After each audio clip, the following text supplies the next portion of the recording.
Isang mapagpalang araw kapatid. Ako po si Elsa Fera Avila from CRC Calabanga. Samahan niyo po kami sa ating programang Tinapay Mula sa Langit, ang ating pang-araw-araw na devotion mula sa salita ng Diyos. Ngayong araw, mapapakinggan natin ang kanyang salita mula sa Hosea chapter 8 verses 32 to 35 at ito po ay may pamagat na Blessings read from Mount Gerizim, Curses from Mount Ebal. Sa ating pagsisimula, tayo po muna ay sumandaling manalangin. Dakilang Diyos na makapangyarihan sa lahat, salamat po sa oras na ito na sa muli kami ay makakapakinig ng iyong mga salita. Nagpapakumbaba at humingi po kami ng tawad sa lahat ng pagkakasala na aming nagawa. Ibukas mo po sa oras na ito ang aming spiritual na sisidlan upang malaya namin matanggap ang nais na ituro ng iyong mga salita. Ito po, Panginoon, ang aming samot dalangin sa pangalan mo, Jesus. Amen. Hosea chapter 8 verses 32 to 35. Sa lugar na iyon, sa harapan ng buong Israel, iniukit ni Hosea sa mga bato ng altar ang kopya ng kautosang isinulat ni Moises. Lahat ng Israelita kasama ang mga matatanda, ang mga pinuno at ang mga hukom at pati ang mga dayuhang kasama nila ay tumayo sa magkabilang panig ng kaba ng tipan ni Yahweh, paharap sa mga paring Levita na may dala niyon. Ang kalahati ng bayan ay tumayo sa tapat ng bundok ng Gerizim at ang kalahati sa tapat ng bundok ng Ebal. Ganito ang utos ni Moises na gagawin nila pagsapit ng panahong tatanggapin na nila ang pagbabasbas. Sa sandaling iyoy, binasa ni Josue ang kautusan, ang mga pagpapala at ang mga sumpa, ayon sa nasusulat sa aklat ng kautusan. Isa-isang binasa ni Josue ang mga kautusan sa lahat ng taong naroon, pati sa mga babae at mga bata at sa mga dayuhang kasama nila. Ang pag-ukit ni Josue ng mga kautusan ni Moises sa bato ng dambana ay isang paalaala sa kanila na dapat itong sundin ng bayang Israel. Naroon din po ang mga tuntunin na dapat nilang gawin sa panahon ng pagbabasbas, isang organisadong pagharap upang tanggapin ang pagpapala o sumpa. Sa pagbabasa po ng kautusan ay pagpapaalala din na dapat nila itong sundin at huwag susuwayin. Dahil sa bawat pagsunod nila nito, ito ay may kalakip na pagpapala, ngunit sumpa kapag ito'y kanilang sinuway.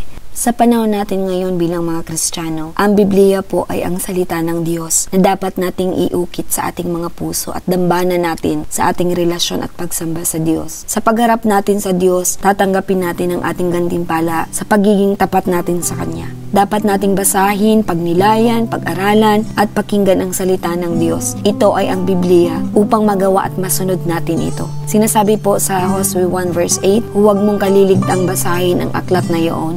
Dilihin mo iyon araw at gabi upang matupad mo ang lahat ng nasusulat doon. Sa gayon, giginhawa ka at magtatagumpay. Ang pagsunod po sa salita ng Diyos ay isang mahalagang bahagi ng ating pananampalataya. Tayo po ay manalangin para sa ating pagtatapos. Panginoong Hesus, salamat po sa iyong mga salita na nagtuturo sa amin ng kahalagahan ng pagsunod dito. Sa tulong po ng iyong banal na Espiritu, nawa makita sa aming pamumuhay ang iyong mga salita at patuloy kaming maging buhay na patotoo sa bawat tao na aming nakakasalamuha. Dalangin ko din po na patuloy kaming maging uhaw sa iyong mga salita upang sa bawat araw ay nanaisin namin na mapagnilayan ito at kami ay makakasunod sa iyong mga salita. Sa muli, Panginoon, salamat po at ito po ang aming dalangin sa banal at dakilang pangalan ni Jesus. Amen. Sa muli po, isang mapagpalang araw at palagi po nating subaybayan ang programang Tinapay Mula sa Langit upang pagnilayan ang salita ng Diyos. Pagkita po tayo ulit bukas at malaya po natin itong ibahagi sa iba upang sila din po ay mapagpala ng salita ng Diyos. Sa muli po, maraming salamat.